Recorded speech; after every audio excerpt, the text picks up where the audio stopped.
दोस्तों आज हम लोग 12वीं क्लास का हिंदी का जो पहला चैप्टर है बातचीत और दूसरा चैप्टर है उसने कहा था। दोनों पे कुछ महत्वपूर्ण क्वेश्चन जो है लिखा गया है जो आप लोगों को बता रहे हैं। आप लोग जो पहले वीडियो में मतलब हम हिंदी के उसने कहा था और बातचीत पे जो वीडियो बनाया है तो उसमें आप लोगों का कहना है सर कि वीडियो तो मतलब समझ में आ रहा है, कहानी समझ में आ रहा है, लेकिन जो है आप जो मतलब बोर्ड पे क्वेश्चन दिखाई नहीं दे रहा है। तो क्वेश्चन दिखाई नहीं दे रहा था तो आप लोगों को, तो इसको ध्यान में रख कर के इस प्रकार का वीडियो बनाया गया है। यदि ये वीडियो आप लोगों को अच्छा लगे तो आप हमें बताइएगा, इसके बाद से हम इसी प्रकार का वीडियो बनाएंगे। और देखते हैं पहला जो क्वेश्चन है मतलब बातचीत का, कि पहला जो क्वेश्चन है कि बाल कृष्ण भट्ट द्वारा लिखित जो है निबंध कौन सा है। यानी इसमें 4 ऑप्शन दिए गए हैं और आप लोगों से पूछा जा रहा है कि बाल कृष्ण भट्ट द्वारा लिखित निबंध कौन सा है। यानी आप लोग जो बातचीत पढ़े होंगे तो उसमें बताया गया होगा कि वो एक निबंध है और उसके जो निबंधकार हैं वो बाल कृष्ण भट्ट हैं। यानी बाल कृष्ण भट्ट द्वारा लिखित निबंध कौन सा है, इसमें पहला दिया है संपूर्ण क्रांति, उसने कहा था और बातचीत। तो इतना याद रखिए कि जो संपूर्ण क्रांति है वो एक भाषण है और उसने कहा था एक कहानी है। यानी इसमें से निबंध कौन सा है, यानी बातचीत। तो यानी कि पहला का आंसर होगा बातचीत। उसके बाद अगला जो क्वेश्चन है कि 100 अजान एक सुजान किसकी कृति है। 100 अजान एक सुजान किसकी कृति है, इसमें दिया गया है बालकृष्ण भट्ट, जयप्रकाश नारायण, चंद्रधर शर्मा गुलेरी या इनमें से कोई नहीं। तो 100 अजान एक सुजान जो कृति है वो बालकृष्ण भट्ट की है। इसका जवाब होगा बालकृष्ण भट्ट। उसके बाद जो है तीसरा क्वेश्चन कि बालकृष्ण भट्ट के पिताजी क्या थे। बालकृष्ण भट्ट के पिताजी क्या थे। तो आप लोग तो क्वेश्चन मतलब जो चैप्टर पढ़े होंगे तो उसमें बताया गया होगा कि बालकृष्ण भट्ट के पिताजी क्या थे। यदि ये आप लोग क्वेश्चन समझ में नहीं आ रहा होगा तो मेरे चैनल पे जाकर के आप लोग जो है उसने कहा था और बातचीत का जो है वीडियो देख सकते हैं, उसके बाद ये सारा समझ में आने लगेगा। यानी बालकृष्ण भट्ट के पिताजी जो थे एक व्यापारी थे। उसके बाद है कि बालकृष्ण भट्ट को संस्कृत पढ़ने की लालसा किसने जगाई थी। बालकृष्ण भट्ट को संस्कृत पढ़ने की लालसा जो है उनके माँ ने जगाई थी। उनके माँ ने जो है संस्कृत पढ़ने के बारे में बोला था। उसके बाद है कि बालकृष्ण भट्ट का जन्म कब हुआ था। बालकृष्ण भट्ट का जन्म कब हुआ था, तो बालकृष्ण भट्ट का जन्म जो है 23 जून 1844 को हुआ था। बालकृष्ण भट्ट का जन्म 23 जून 1844 को हुआ था। उसके बाद अगला क्वेश्चन है कि बालकृष्ण भट्ट के माता का नाम क्या था। बालकृष्ण भट्ट के माता का नाम क्या था, यानी जिसने उन्हें जो है संस्कृत पढ़ने के लिए लालसा जगाई थी। यानी बालकृष्ण भट्ट के माता का नाम पूछा जा रहा है, इसका जवाब होगा पार्वती।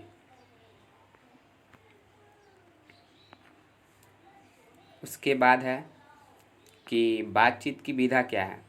यानी आप लोग बताया गया है कि बातचीत जो है एक निबंध है। बातचीत की विधा क्या है, निबंध है।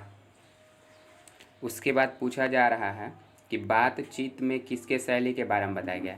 तो बातचीत में जो है बताया गया है कि यदि वाक शक्ति नहीं होता तो क्या होता, पूरी दुनिया गूंगी दिखाई देती। यानी उसमें जो है बोलने के बारे में बात कहा गया है। यानी बातचीत में किसके शैली के बारे में बताया गया है, तो बोलने की। इसका जवाब होगा बोलने की।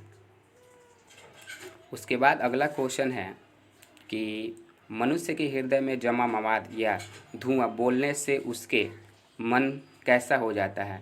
यानी कहने का मतलब मनुष्य के हृदय में जो मवाद जमा होता है या धुआं जमा होता है, तो जब वो अपना बात किसी दूसरे के सामने व्यक्त कर देता है तो उसका मन किस प्रकार का हो जाता है। इसका जवाब होगा हल्का हो जाता है, स्वच्छ हो जाता है। यानी इसका जवाब होगा ए और बी दोनों, यानी कि सी नंबर ऑप्शन बिल्कुल सही है।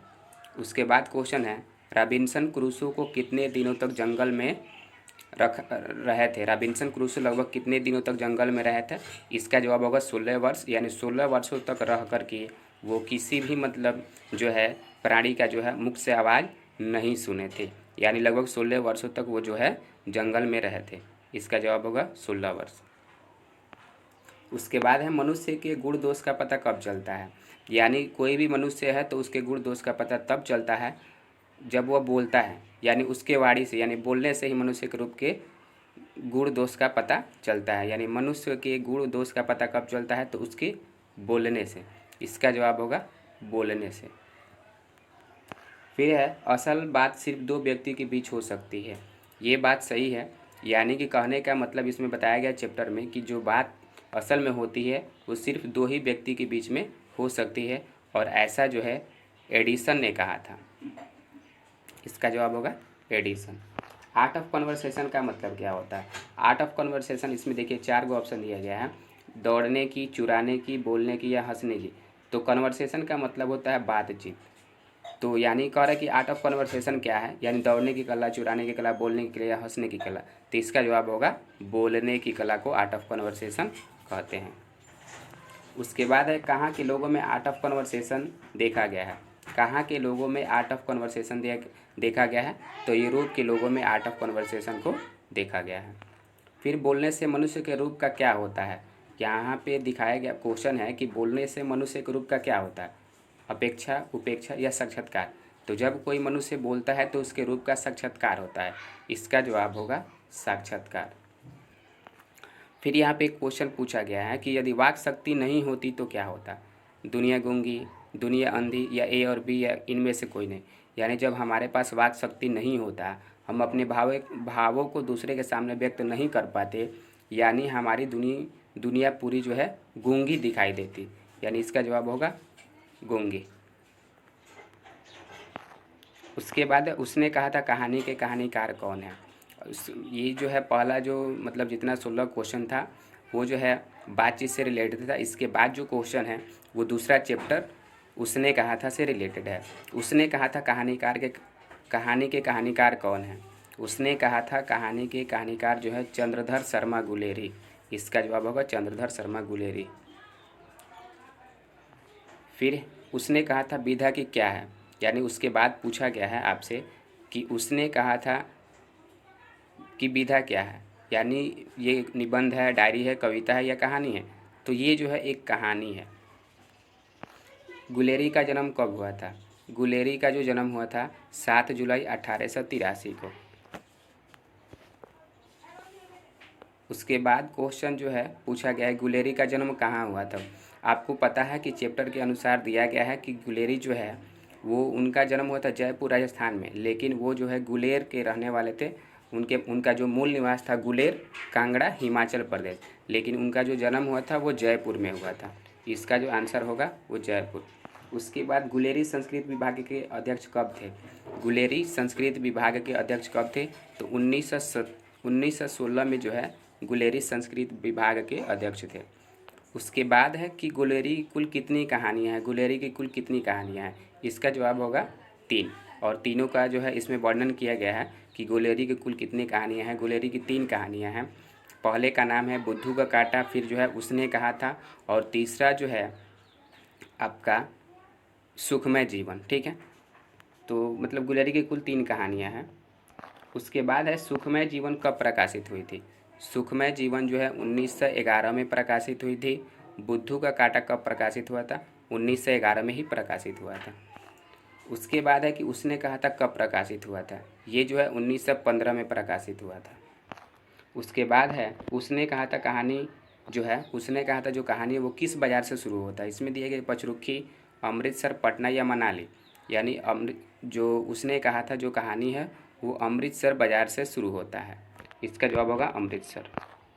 उसने कहा था कहानी का नायक कौन है?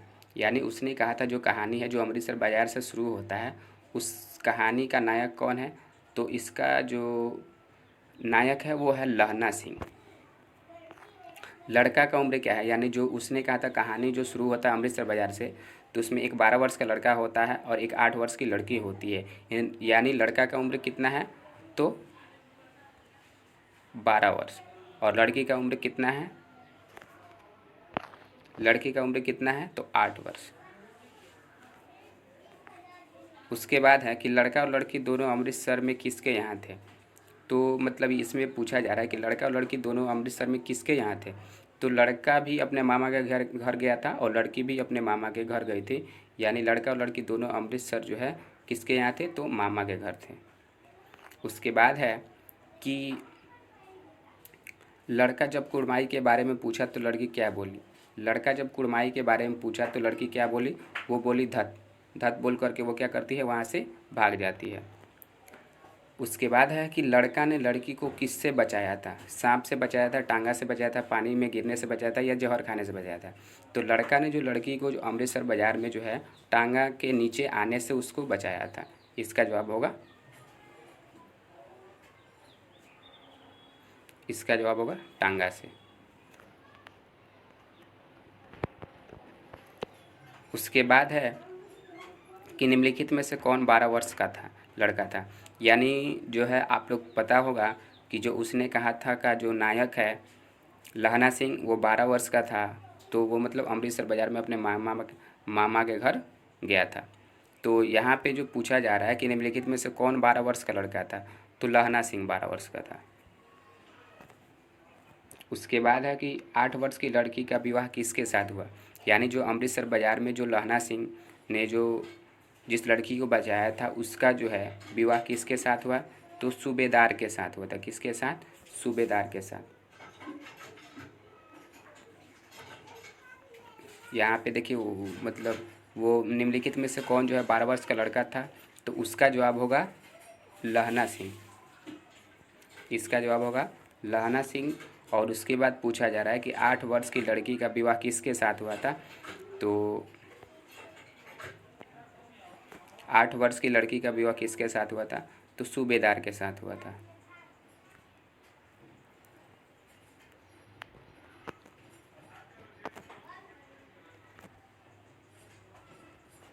उसके बाद क्वेश्चन है सूबेदार का बेटा कौन था?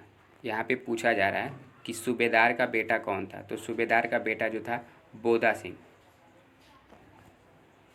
फिर पूछा जा रहा है कि लहना सिंह का मित्र कौन था? तो लहना सिंह का मित्र, इसमें देखिए 4 ऑप्शन दिया गया है, दिलीप यादव, दिलशाद अली, नीतीश कुमार या वजीरा सिंह। लहना सिंह का जो मित्र था वो था वजीरा सिंह। लहना सिंह कितने नंबर का जमादार बना था? लहना सिंह कितने नंबर का जमादार बना था? यानी कि 77 नंबर का जमादार बना था। लहना सिंह कितने दिनों का छुट्टी लेकर के घर वापस आया था? तो इसका जवाब होगा 7 दिनों के लिए वो घर वापस आया था।